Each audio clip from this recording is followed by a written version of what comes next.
Tashdile and welcome to Tibet This Week. This is Sakina Bhatt with another edition of Weekly News on Tibet, His Holiness the Dalai Lama and Central Tibetan Administration.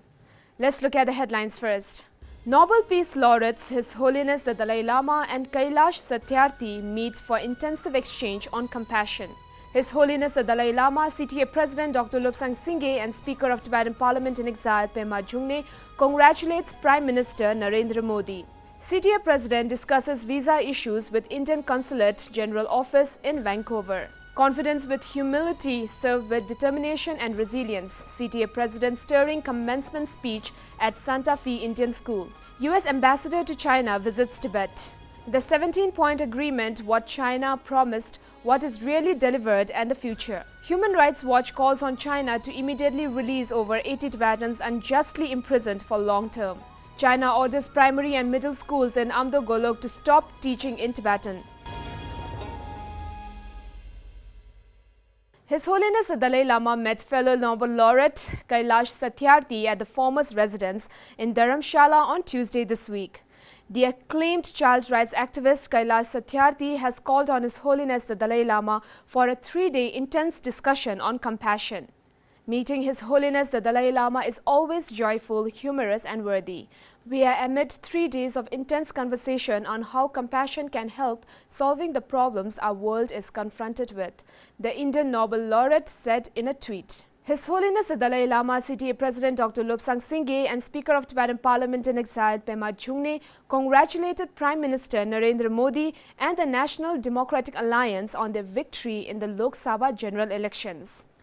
His Holiness said, "We Tibetans have tremendous respect for India as the source of our spiritual culture.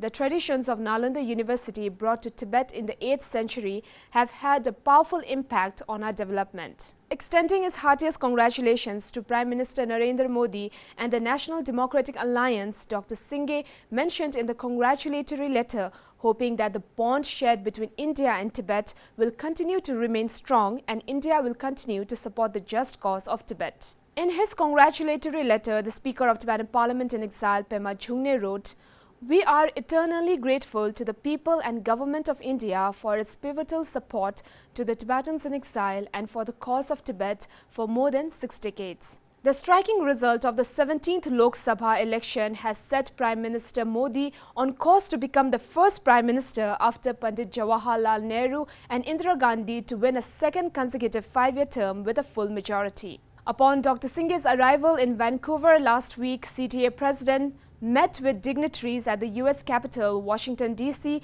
in relation to the US aid. Dr. Sangay met with a senior official at the Indian Consulate General and raised the visa-related issues being faced by Tibetans in Vancouver and Calgary while traveling back and forth India. The senior official assured to discuss the matter with related officials and to resolve the issues at the earliest. CTA President Dr. Lobsang Sangay delivered the commencement speech at the All-Native American School's 42nd graduation commencement to the 2019 class of Santa Fe Indian School on Friday last week. President Dr. Sangay shared his own personal experience about how he was brought up in exile as a Tibetan refugee and challenged the students to tackle everyday realities of discrimination, repression and humiliation. Addressing the 4,000-strong audience of Native Americans, Dr. Sangay said, "But you all will go on to become successful professionals. But finally, you have to return home and serve your people, even though you get less salary, even though job will be less challenging. Because if you don't, who will?"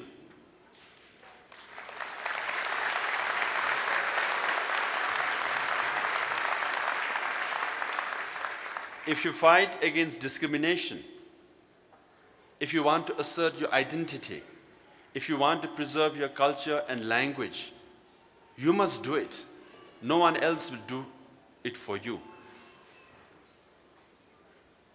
Because you can't outsource your identity. President Dr. Lobsang Sangay concluded his speech by encouraging the Santa Fe graduates to succeed in life and bring prosperity for the tribe and nation. Mayor of the city of Santa Fe, Alan Weber, has officially proclaimed 24th May 2019 as a friendship between Santa Fe Indian School, Sikyong Dr. Lobsang Sangay and Tibetan People's Day. Recognizing the 27th years of friendship and cultural exchanges between Santa Fe Indian School and the Tibetan people, it states that it hopes the relationship will continue and foster a deep understanding and mutual support for self-determination, language and cultural preservation and friendship. In an interaction with the Tibetan community in Santa Fe, Dr. Sangay shared his concern and wish for the future Sikyong to be an able diplomat who can politically represent Tibet on the international stage. He further called upon the Tibetans in Santa Fe and other foreign countries to make an effort to advocate for Tibet in their local region and government. The U.S. Ambassador to China, Mr. Terry Branstad, visited Tibet from 19 to 25th of May. The ambassador mentioned the need of Sino-Tibetan dialogue, religious freedom and access to Tibet to the Chinese authorities. The Chinese Foreign Ministry spokesperson Lu Kang described it as foreign interference in the domestic issue of China. Here is the explanation from Mr. Arya, Information Secretary of DIIR, on the subject. Recently, U.S. Ambassador to China, Mr. Terry Branstad, he visited Tibet and to talk with the Chinese authority. He raised 3 valid points. And one of the first point is that he said that there should be a proper dialogue between the Chinese authority and the representative of His Holiness the Dalai Lama. And the second thing is that there should be religious freedom, and religious freedom of the Tibetan people should be respected. And the third point that he raised is free access to Tibet. But the Chinese authority or the Foreign Ministry spokesperson Lu Kang has said that this is a foreign interference in the domestic issue of the China. So if you look at the 3 things properly, so it is a very valid point that the ambassador has raised. In reality, in order to resolve the Tibetan issues, it is very important that there should be a proper dialogue between the Tibetan sides and the Chinese authorities. But Tibetan people have been proposing that they are ready to talk with the Chinese people, but then the Chinese Communist governments, they have always avoided these talks and they are not ready to talk. So that ambassador has raised the point. It's a very valid point. And the second point is that although China they always says that there is a religious freedom in Tibet, but in reality that is not so. So as lately as 2016, there is a destruction of monasteries in Larungar and Yashingar. And then they are interfering in the selection of His Holiness the Dalai Lama's reincarnation also. So this is against the international law of the religions and the fundamental rights. And the third point that he has raised is that there should be a free access to Tibet. So China till now has been claiming that Tibetan peoples are very happy in Tibet and they have developed the Tibet. But if this is a fact, they should allow the foreign diplomats and the foreign correspondents and journalists to visit Tibet so that what they claim could be verified.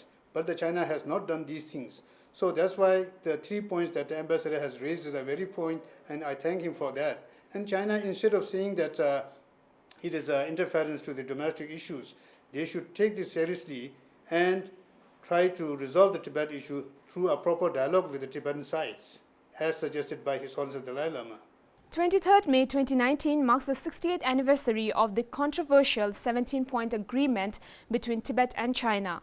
DIIR Secretary T.G. Arya has reviewed some facts about the agreement and urged China to look at the agreement more to resolve the Tibet issue rather than celebrate it as a victory. So these 17-point agreements that the Tibetan had done with the Chinese government in 1951, that is on 23rd of May, is a very important document. So many people say that with these documents, Tibet has lost the independence. Actually, this is not the case. Because if we look at the 17-point agreements, there are certain points which are very important that we have to see, especially the 3rd point, 4th point, and the 7th point and 11th points.